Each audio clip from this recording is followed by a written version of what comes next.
They say that love is the last rebellion in a galaxy built on obedience. But what happens when the one you love bears the mark of the warp? When their skin hums with whispers not their own, and the light in their eyes flickers with something older than stars? In the far future of the 41st millennium, love is not a comfort, it's a curse you choose to carry. Because to love someone marked by chaos is to love the storm itself, to hold them close, knowing the touch might unmake you. You will see their smile in the candlelight of a shrine and wonder whether it is still theirs. You will hear the litanies of purification echoing through steel corridors, and pray that no one notices the faint shimmer of corruption blooming beneath their sleeve. And you will lie awake night after night, listening to the endless hum of the ship's engines, wondering how much longer faith can outrun fate. So, before we dive deeper into this forbidden bond between devotion and damnation, before we descend into the blurred frontier between purity and perdition, take a moment to like this video, share it with those who carry the same dark fascination, and subscribe so you don't miss the next descent into the Imperium's hidden heart. Now let us begin.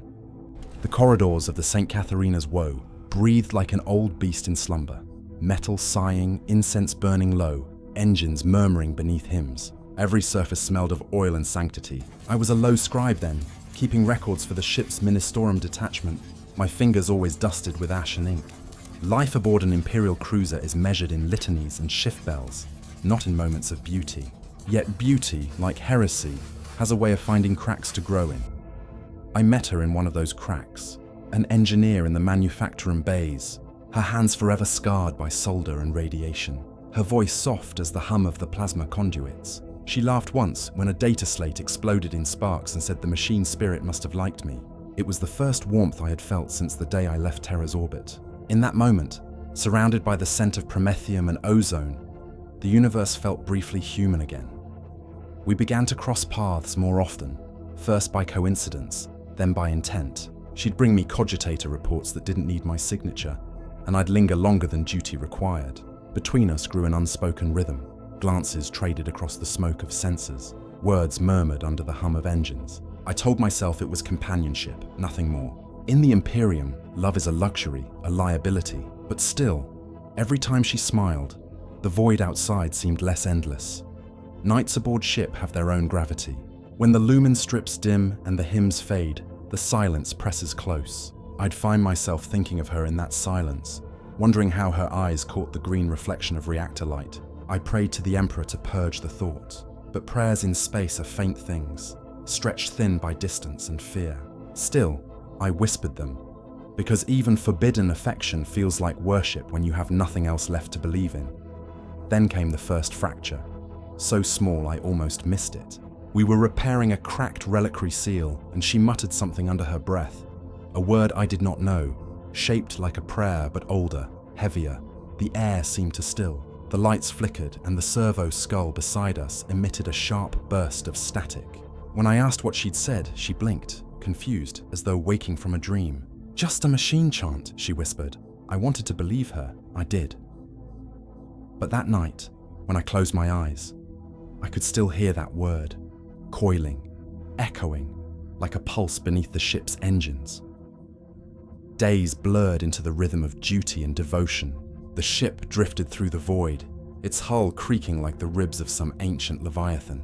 Every morning began with sermons piped through vox grills, the voices of priests echoing through corridors, heavy with incense and cold.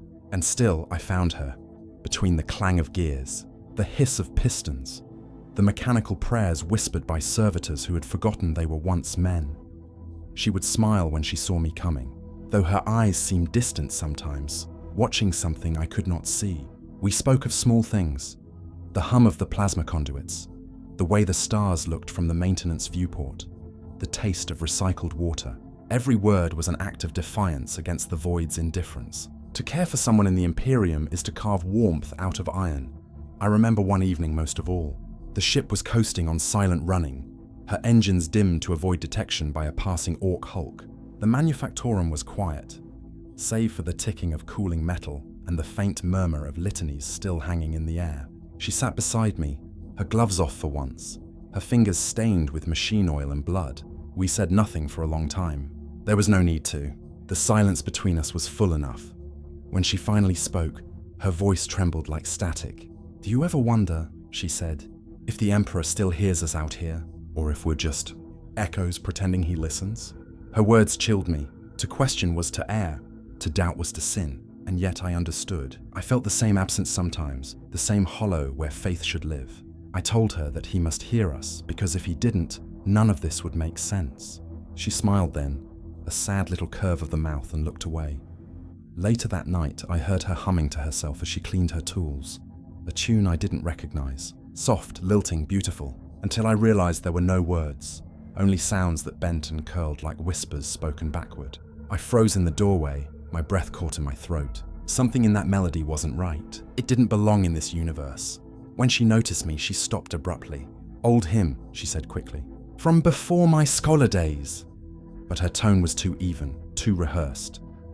That night, sleep would not come. I lay in my bunk, listening to the heartbeat of the ship, to the creak and shudder of its wounded metal. Somewhere deep within the decks, a vox crackled, a whisper of static forming syllables I couldn't quite catch. I thought I heard her name. The next morning, she greeted me with the same smile, as though nothing had happened. Yet I noticed her eyes lingered on the nearest shrine longer than before, as though she were listening to something no one else could hear. The first ember had been struck. The air felt heavier now, as if the ship itself were holding its breath. I should have turned away then. I should have reported her. Instead, I smiled back, because love, once kindled in the dark, burns far too bright to be easily extinguished. The change came softly, like the slow turn of a dying star. At first, it was only the machinery, small things. Servo skulls freezing mid-flight, Vox units stuttering between litanies, a faint hum beneath the hymns that didn't belong to any system the tech priests could trace. No one paid much attention. Ships that old always had their quirks, their ghosts. But I began to notice that these things happened most often when she was near. The first time I saw her touch a control panel, and the rune keys flickered alive without her saying a word. I told myself it was luck. The second time, I whispered a prayer under my breath. The third time, I looked away. Faith teaches us to see miracles only when they come from the Emperor. Anything else, anything unexplained, is best left unnamed. She worked harder than anyone, always at the front of every repair detail. Grease smeared across her brow like war paint. But her laughter was changing. It came slower now, as though it had to travel from somewhere far away. I asked if she was sleeping, and she said the engines were too loud, that the woe was whispering in her dreams. Her tone was calm, almost reverent, as if the ship itself had become a confessor. Then one night, during maintenance rotation, the Vox chant faltered. For a moment, all sound aboard the ship died. No hum, no breath, just silence as deep as the void itself. Then came the whisper. It wasn't loud, but every ear seemed to hear it. A voice crawling through the static, syllables melting into one another, words half-formed yet somehow known. I felt it in my bones, like cold fingers tracing the inside of my skull. The tech priests screamed prayers to the Omnissiah, slamming runes, slashing holy seals into metal. The whisper faded, but the silence it left behind felt wrong, hollow, alive. Later, she found me in the chapel, where the ship's confessor burned incense until his eyes watered. "Did you hear it too?" she asked quietly. I nodded, though my throat was too tight to speak. "I think," she said, "it wasn't trying to frighten us." Her words landed like a wound. I wanted to shout, to call her mad, to deny the creeping thought forming in my mind. But I couldn't. Because in that whisper, I'd heard my own name. Days passed, and the priests doubled their sermons. Pilgrims aboard the ship began to see omens in the flicker of lumen strips, in the shifting glow of the Emperor's statues. The Saint Catharina's woe had always been devout, but now fear became worship, and worship became hysteria. And through it all, she was calm, too calm. I would find her alone, tracing her fingers across the bulkheads as if feeling a heartbeat. Sometimes her lips moved, mouthing words no mortal tongue should shape. I wanted to believe she was just exhausted, that the warp storm we'd skirted weeks ago had left a residue in all of us. But deep down, I knew better. It was her eyes that betrayed her. The green I once knew had grown darker, like jade veined with black, reflecting not light, but motion. When she looked at me, I felt the pull of something vast behind them. One evening, I asked her directly, "What did the voice say to you?" She hesitated, then smiled faintly. "It said your name too." And in that moment, I understood. Whatever had entered our ship through the static hadn't just found her. It had found us. The priests declared the Vox sanctified again.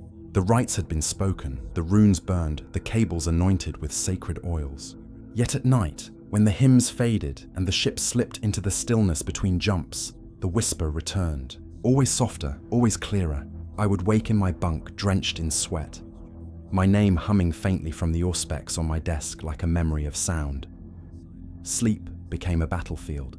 When I closed my eyes, I saw her standing in the corridor, shadows writhing behind her like living smoke. Sometimes she was whispering to someone unseen, her hands trembling, her lips shining with blood where she had bitten through them to keep from crying out. Other times she was luminous, bathed in light that wasn't light, her eyes reflecting entire constellations that didn't belong to this galaxy. And always, I woke to the scent of ozone and rust, as though the dream had breathed into reality. During shift, I watched her from across the manufactorum. She worked with perfect precision, faster than any engineer I had known, her fingers moving with mechanical rhythm. The others began to notice too, quietly, uneasily. One of the tech priests muttered that the machine spirits obeyed her too easily, that her chants were not of Mars. I saw him later, dragged to the infirmary with his tongue blackened from some unseen burn. He never spoke again. She came to me after that, trembling. "They're watching," she said. "They think I've been touched."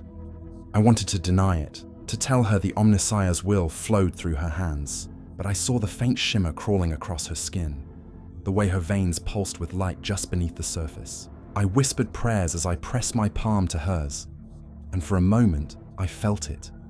The pulse of something that wasn't human, wasn't holy, but felt alive.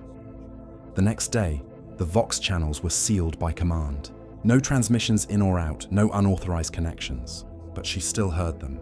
I'd find her in the corridors at night, her ear pressed to the walls, smiling faintly.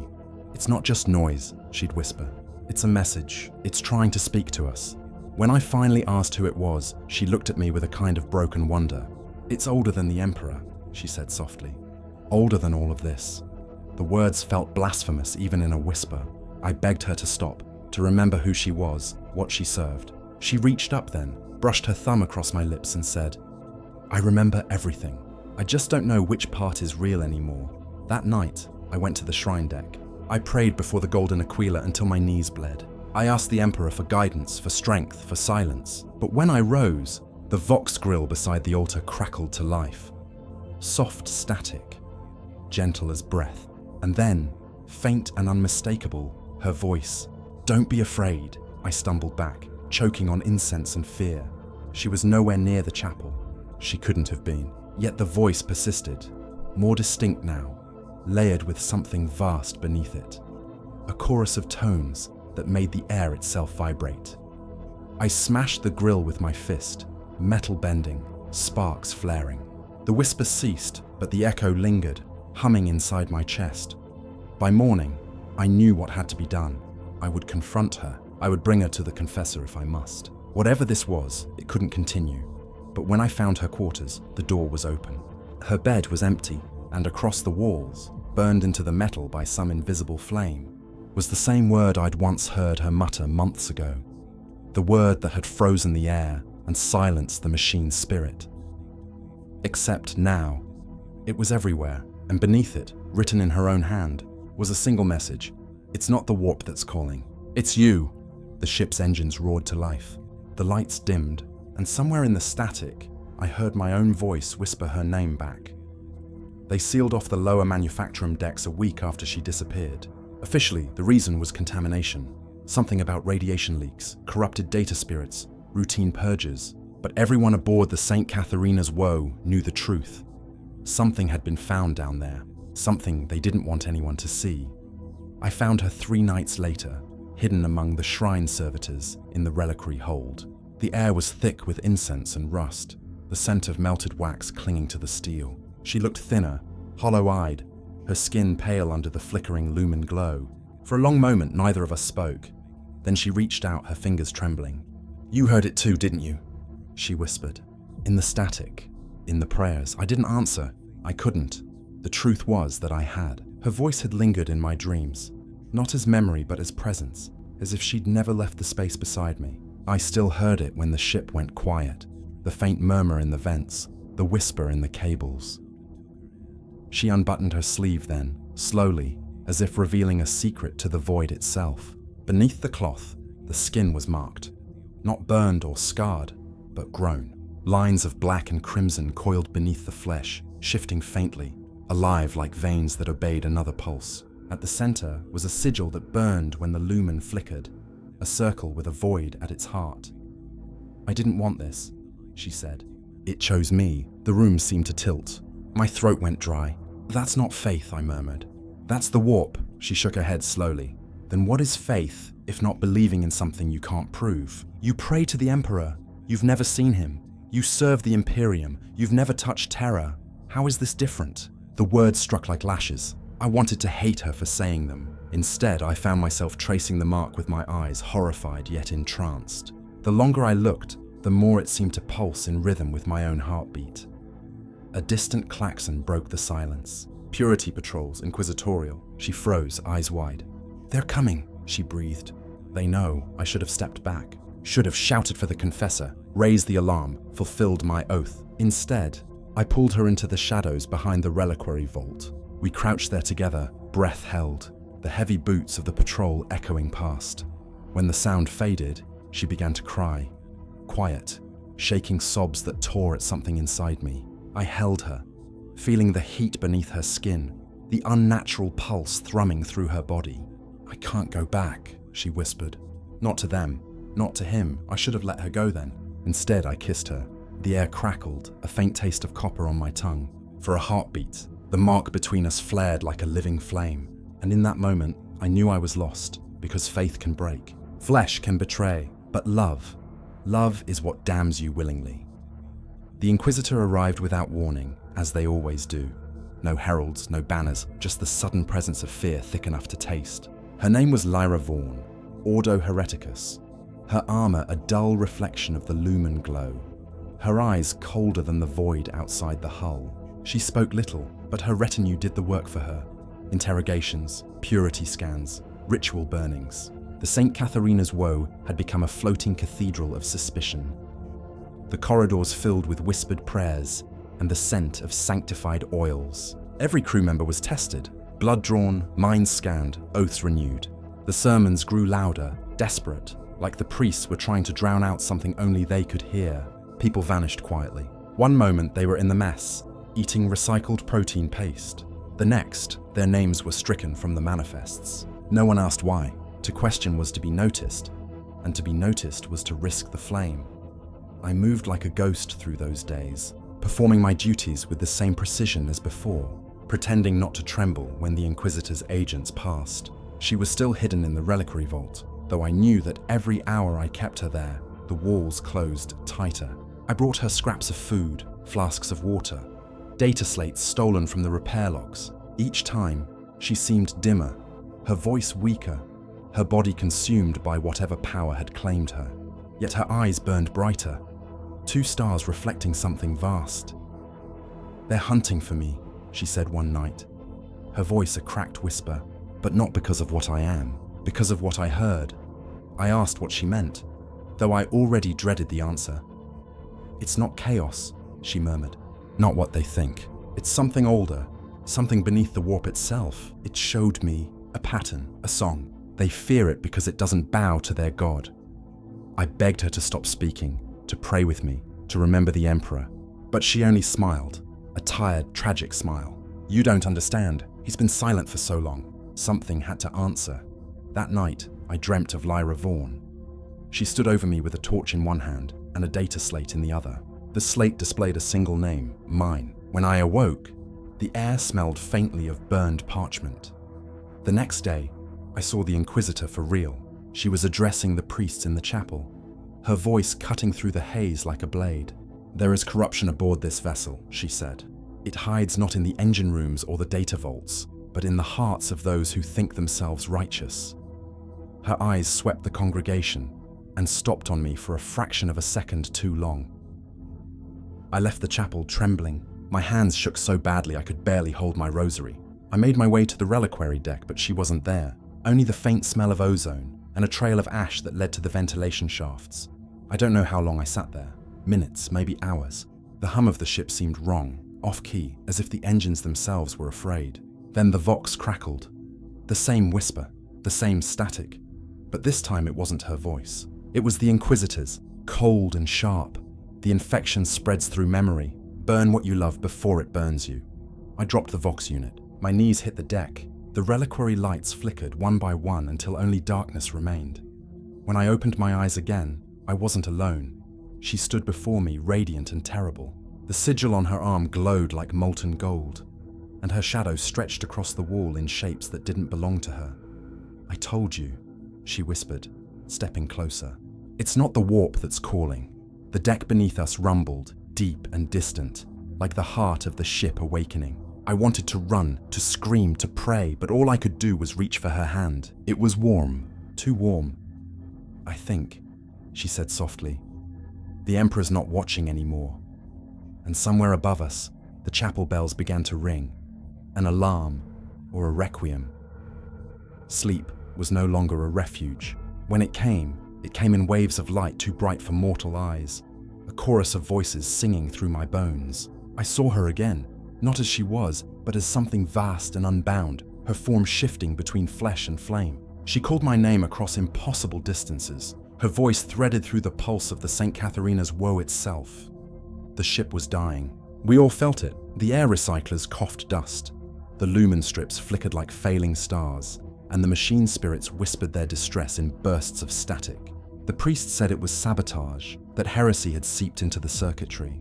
But I knew better. The ship wasn't breaking down. It was awakening. Each night, I dreamed deeper. Each morning, I woke weaker. My veins ached with a faint shimmer of light, the same glow that once danced beneath her skin. I hid it beneath gloves, beneath sleeves, beneath lies. In the mess hall, I avoided the Inquisitor's gaze, drinking recaf thick as oil while pretending to be human. But the truth was crawling closer.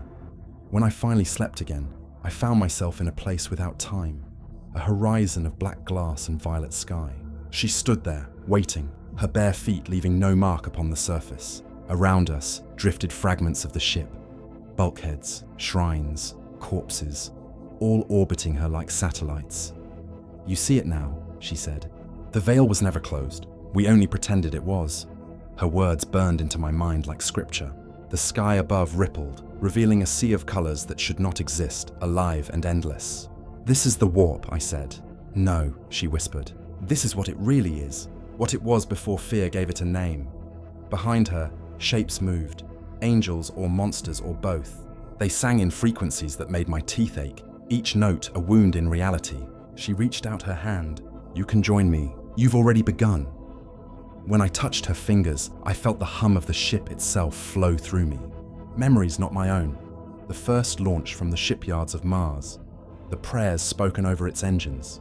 The blood spilled in its name. It was alive, always had been, and through her it was dreaming. "I'm still aboard," I said. "Still alive," she smiled, sad and luminous. Alive is only one side of the coin. I woke screaming. The bunk above me was gone. The walls slick with condensation that shimmered faintly in the dark. The Vox grill was whispering again, my name repeating like a heartbeat. When I tore it free, light spilled from the wires, pale, golden, pulsing. The Inquisitor found me hours later, kneeling in the wreckage of my quarters, clutching the ruined grill like a relic. She didn't speak at first. Then she said quietly, "You've seen her." I nodded. My voice was gone. "She's not what she was anymore," Vaughn said. "And neither are you." Her hand hovered over her holster. For a moment, I thought she'd end it then and there, but she turned away, murmuring, "Pray while you still remember how." When she left, I stared into the darkness where she'd stood. The hum in my veins had grown louder. Beneath it, a second rhythm pulsed, slower, deeper, as if the heart of the ship was beating in time with mine. In the silence that followed, her voice returned, not through the Vox, not through dream, but from within me. "You're not hearing me anymore. You're becoming the echo." And in that instant, I understood that the boundary between love and contagion had dissolved, that whatever she had become, I was following. The hum of the St. Catharina's woe had changed. No longer a machine's vibration, but something closer to breath. Slow, alive, deliberate. The corridors glowed faintly now, threads of gold tracing across the walls like veins beneath translucent skin. Some said it was a malfunction of the reactor coils. Others said it was a miracle. I knew it was neither. It was her. The Inquisitor's purges grew harsher. Fire teams marched through the decks in silence, their torches painting the world in flickering orange. I could smell the burned offerings of the faithful, books, icons, sometimes flesh. Yet the fear aboard the ship had softened into something stranger. People began to dream together, their murmurs forming the same name in their sleep. Her name. I started hearing her without sound, as if the thought of her had become its own signal. I would be cataloguing maintenance reports and suddenly smell her skin, hear her whisper beneath the drone of the engines. "You're close now." Every prayer I tried to speak tangled on my tongue. When I recited the Emperor's litany, it fractured halfway through, words dissolving into the same syllables she once murmured when the machine spirit froze. They flowed out of me without consent, soft and electric. I should have gone to Vaughn. I should have begged for purification, for the sweet relief of the pyre. Instead, I found myself walking toward the reactor sanctum, as though drawn by a gravity deeper than will. The air there shimmered with heat and chanting. I saw them, priests kneeling before the holy core, their eyes glazed, their mouths moving in a perfect unison that no mortal choir could sustain. And there she was, not as flesh this time, but as light, her form suspended above the reactor's heart, her features both hers and not hers, rippling through impossible geometries. The mark on her arm was gone, its shape now echoed across the metal walls, spreading like roots. When she spoke, the sound was everywhere and nowhere at once. You see now what faith has hidden from you. The Emperor's silence was never absence, it was replacement. Something older has always been beneath him, waiting. I wanted to deny her, to shout the litanies, but the words wouldn't come. My body trembled. My blood sang in tune with the ship's rhythm. "Do you feel it?" she whispered. "It's not corruption, it's awakening. You were never meant to fear the warp. You were meant to understand it." The reactor flared. For a heartbeat, I saw visions, endless cities of light collapsing into oceans of shadow, angels with broken wings whispering prayers in reverse, a throne of gold, empty, and beneath it a pulse that was not divine, but alive. She reached for me, and this time I didn't hesitate. The moment our fingers met, the universe folded inward. I saw her memories, her life before the mark, her first prayer, her first doubt. I saw myself through her eyes, not as man or scribe, but as reflection, an echo carved from the same thought. When the light faded, we were alone. The ship was silent, the hum gone. Around us, the deck plates were slick with molten gold, still cooling in strange patterns. "Where are they?" I asked. She smiled faintly, free or dreaming. "It's the same thing, really." The air pulsed once, and I felt her enter my mind, not as invasion, but as completion. Every memory of her I'd carried was no longer memory. It was present. The Inquisitor's voice came through the Vox one last time, strained and distant. "Containment has failed. The signal is self-sustaining. Emperor, protect us all." Her laughter, soft and mournful, echoed through my thoughts. "He already has," she said. And as the ship drifted, lightless, into the silence of the void, I realized that I could no longer tell where she ended, and I began. The St. Catharina's woe drifted through the dark like a coffin that had forgotten its dead. Every lumen had burned out. Every hymn was silence. Somewhere far astern, the reactor still pulsed faintly, a dying heart echoing through the metal bones of the ship. I alone remained awake to hear it. The others, those who had prayed too hard, those who had listened too closely, now knelt frozen in corridors, eyes glazed with golden light. The Inquisitor was gone, or perhaps she had never truly existed outside my memory. Only the hum remained, and the voice that had once been hers. I walked without direction, guided by whispers that brushed against thought rather than ear. They led me through decks half-collapsed, through air thick with incense and frost. The icons of the Emperor were cracked and blackened, yet their eyes seemed to follow, hollow and knowing. I clutched my rosary until the beads cut into my skin, drawing blood that shimmered faintly in the dark. The mark on my wrist had grown brighter, no longer infection, but invitation. The shrine lay at the ship's core, where the golden aquila had once hung above the altar of propulsion. Now it was only ash and shadow, yet in that emptiness, light gathered, a sphere of pale fire hovering above the deck, pulsing softly, almost tenderly. I knelt without meaning to. My mouth formed prayers I didn't remember learning. "You came back," the voice said, not from above or within, but from everywhere at once. "I had nowhere else to go," I answered. "Faith is a circle," it whispered. "You walked it until it closed." I wanted to believe I still spoke to her, to the woman who had once laughed in the manufactorum, who had smelled of machine oil and ozone. But the thing before me was beyond her now, beyond all names. Its light was not holy, yet it wasn't cruel either. It was vast. Was any of it real? I asked. The love, the fear, the prayers. All of it, the voice replied, soft as breath. But truth was never meant to save you, only to return you. The light unfolded, revealing shapes that weren't shapes, memories blooming like stars. I saw her face again, not twisted by the mark, but calm, serene, eyes reflecting galaxies. She smiled the way she once did, in the quiet between alarms. I thought I lost you, I said. You did, she answered. But loss is the language of gods. Around us, the shrine dissolved into the void. The hull peeled away, revealing endless stars bleeding into one another, colors unknown to any charted system. The woe was no longer a ship, but a vessel of memory, drifting between moments rather than worlds. Where does this end? I asked. In silence, she said. Or prayer. They are the same thing.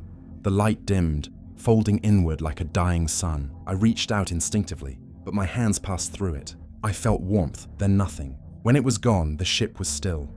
The hum finally ceased. In the dark that followed, I realized that the Emperor had never answered because there had never been a question. Only the echo of our own voices, reaching out into a cosmos that had already moved on. I bowed my head. My last prayer was not for salvation, but remembrance. There are no clocks in the void. Time has no meaning when the stars themselves forget to burn. I do not know how long I knelt before that vanished light. Only that the silence which followed was the purest thing I had ever known. Even the hum of the ship was gone. Even my heartbeat had slowed to something distant, reverent, unreal. When I rose, the corridors no longer felt like corridors. The walls breathed with faint phosphorescent veins, each pulse slower than the last. The St. Catharina's woe was dying, or transcending. The difference was only one of language. In the chapel, where once the Emperor's image had towered in golden relief, only his shadow remained, etched into the bulkhead by the fire of 1,000 candles now burned to dust. I walked to the altar, the air thick with the ghosts of prayers. My reflection wavered in the molten brass. I no longer looked human. The light within me, the same that had marked her, had spread beneath my skin like veins of glass. I could see my own pulse flicker in colors the eye was never meant to see.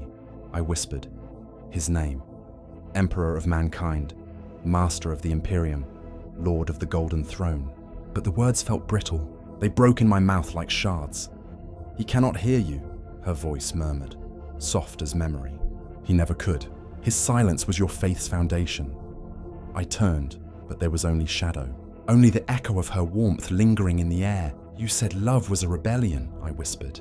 But all I did was destroy everything. Then you understood it perfectly. A shiver passed through the ship, gentle as breath. Somewhere far aft, a bulkhead gave way, and the stars poured in. No longer harsh pinpricks of white, but fluid, luminous, alive. The void had texture now and sound, the slow chorus of something vast awakening beyond it. Is this chaos? I asked, though my voice was barely sound anymore. This is what your kind named chaos, she replied, because you feared what could not be ordered. You loved a god who promised structure, but love, like the warp, was never meant to obey. I walked through the open hull into the starlight. My body didn't burn or freeze. The void folded around me like a cloak, warm, infinite. I saw her there, waiting, unbound by gravity or form. For an instant, she was the woman I met beneath the Emperor's gaze. Then she was everything else, light, shadow, thought, the pulse between prayers. Are we dead? I asked. No, she said, reaching for me. We are remembered. When her hand touched mine, I saw terror. Not as it was, but as it had been. Oceans unbroken, skies alive with storms. I saw the golden throne, its light flickering, its occupant motionless, and in that moment, I knew. The Astronomican's glow, the beacon of all humanity, was not his will at all. It was the residue of every prayer that had ever gone unanswered, burning in collective despair. We had built our empire on echoes. The realization didn't hurt. It was peace. Hollow, vast, inevitable. I looked at her, my last tether to the human I had been. What happens now? She smiled. Now we fall upward. The stars flared. The ship folded in on itself, a single note of light vanishing into the dark. Somewhere far away, a Vox transmission flickered across Imperial channels. One final burst of static carrying a single, untraceable message. He hears nothing, but we are not lost. And in that unending silence, between the dying stars and the empty throne, love endured, not as sin, not as salvation, but as the only truth the galaxy could never extinguish.